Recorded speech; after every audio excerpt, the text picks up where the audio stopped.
Ассалаумағалейкум, құрметті әріптестер.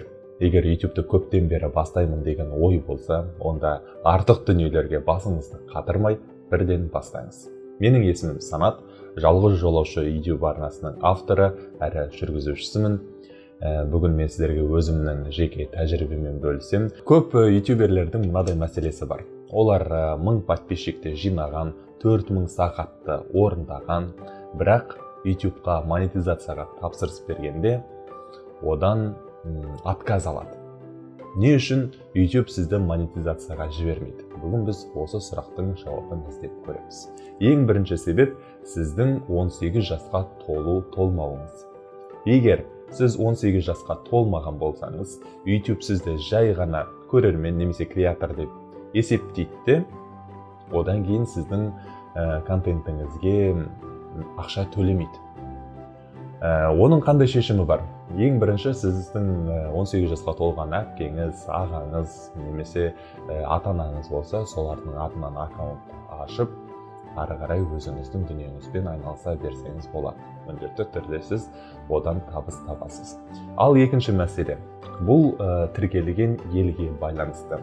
YouTube'ды бастамас бұрын алдымен Google-ға кіріп, монетизация рұқсат етілген елдер тізімін қараңыз. Ол жерде сіздің еліңіз болса, онда жақсы. Дегенмен Орта Азияда Өзбекстан, Қырғызстан, Түркменстан сияқты елдер монетизацияға әлі рұқсаты жоқ. Сондықтан Қазақстанда туысыңыз болса, соған жазыңыз және сол арқылы келісіп өзіңіздің YouTube контентіңізді монетизациялауға болады. Түсінікті ғой. Айтпақшы, соңғы жағдайларға байланысты Ресейде, Украина соғысына байланысты Ресейдегі бүкіл контент жасаушылар монетизация арқылы табыс таба алмайды. Ол жақта енді жарнаманы өшіріп тастаған көп көрермендерге. Сондықтан бұл жағдайды да ескеріңіз. Бұл уақыт өткен сайын өзгеріп отырады. Кейін мүмкін санкция шешілуі мүмкін, немесе Өзбекстан, Қырғызстан деген сияқты елдер рұқсат алуы мүмкін. Ол жағдайды біз алдын ала жоспарлай алмаймыз, біле алмаймыз. Сондықтан дәл сол уақытта Google-ға теріп жатсаңыз болады. Үшінші мәселе, біреудің жеке басына тіл тигізу. Сіз өзіңіздің контентіңіздің сапасына қараңыз. Ол жерде біреудің жеке басына, дініне, ұлтына, нәсіліне тіл тигізетін сөздер немесе бейнелер болмауы керек. YouTube бұған аса қатты мән береді. Көрерменнің қауіпсіздігі бұл YouTube үшін бірінші орында. Сондықтан бұл қателіктерді жібермеңіз. Және жануарларды қорлауға болмайды. Бізде қазақта енді мысалы жылқыны сойып жатады, бауыздап жатады. Енді ондай қан немесе жануарлардың қиналған бейнесін YouTube'ға салсаңыз, сізді монетизациядан айырмақ түгілі YouTube арнаңызды жойып жіберуі де мүмкін. Сондықтан бұл дүниелерден аулақ болыңыз. Оған қоса эротикалық бейнелерді жүктеуге болмайды. Білесіздер, YouTube'да 7-ден 70 жасқа дейінгі адамдар қарайды.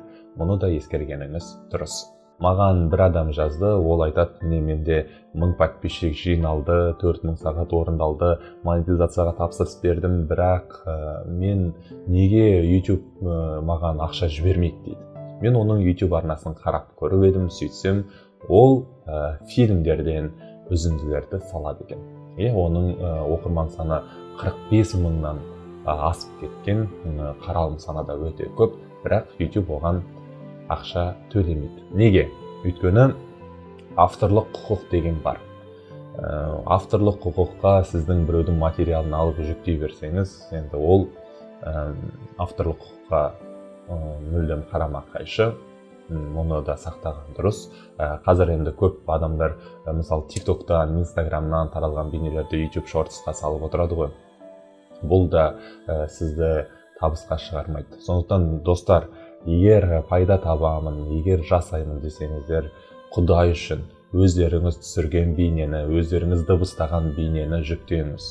Және тағы да бір дүниені айта кетейін, мен жалғыз жолаушы YouTube арнасына соңғы рет мұсылмандар мен христиандар туралы материал жүктеген едім.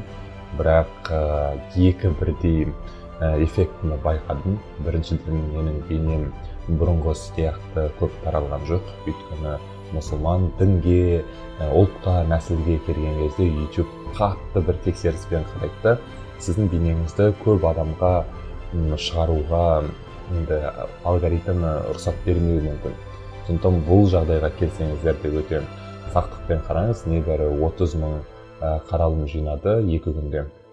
Бұл енді біздің арна үшін әдеттегі жағдайдан төмендеу болып тұр. Содан кейін тағы да мен YouTube-ға жүктеген кезде ол жерде авторлық құқықтардың бәрі сақталды деп шықты. Дегенмен мына жерде Скотт Беклидің бір аудиосы менде болған, музыкасы, фоновый. Соны пайдаланғам. Енді ол маған шығып жатыр. Сіздің видеоңыздан түскен қаражаттың барлығы сол музыканың авторына кетеді деп. Енді оған да көнесің, бұл авторлық құқық, ол сақталу керек, орындалу керек, достар. Сондықтан келесі мен шығарылымда музыкаларда қай источниктан алған дұрыс, немесе қай жерден алмаған дұрыс. Осы бойынша мен сіздерге айтам. Одан да басқа сұрақтарыңыз болса, міне осы төмендегі нөмірге жазуларыңызға болады. Менің ақылы кеңесіме жазылыңыз. Ол жерде сіздің бүкіл сұрақтарыңызға мен жауап берем, өзімнің тәжірибеме сүйене отырып. Сондықтан 100 рет естігенше 1 рет көрген артық дейді, өзім барлығын көрсетіп берем. Бот дауыстар. Бұл енді барлығына ортақ талап емес. Кейбір авторлар бар, өзім білетін. Олар бот дауыстарды, мысалы Telegram боттар бар, дауысыңызды түрлендіріп беретін. Сол жерде бот дауысты жазады, оны кейін YouTube-ға салады, бірақ одан табыс табады. Ал кейбір адамдар бар, бот дауысты оқиды, салады, бірақ одан табыс таппайды. Бұл жерге келгенде де сол бот дауыстың қайнар көзіне тоқталған дұрыс, источнигіне. Мысалы кейбір дауыстар бар, монетизацияға жатпайтын, кейбір дауыстар бар, монетизацияға жататын. Мұны да ескерген дұрыс. Мынадай тағы да бір көп таралатын бейнелер, ол топ 10 YouTube авторы деп, мысалы. Және А4-дің болсын, немесе басқа да бір ютуберлердің болсын, видеоларынан сәл коллаборация жасайды. Оны топ 10, топ 5 деп түрлі контент әзірлейді YouTube-ға. Бірақ біреудің материалынан алған үзінді сізге табыс әкелмейді. Мұны да ескергеніңіз дұрыс. Сондықтан не бағанадан бері айтқанның қорытындысы, достар, өздеріңіз материалды жасаңыздар, өздеріңіз контентті әзірлеңіздер, өздеріңіз дыбыстаңыздар, өздеріңіз монтаждаңыздар, өздеріңіз түсіріңіздер. Сол кезде сіздер біреудің нанын жемейсіздер, және адал еңбектің табысы осы болады.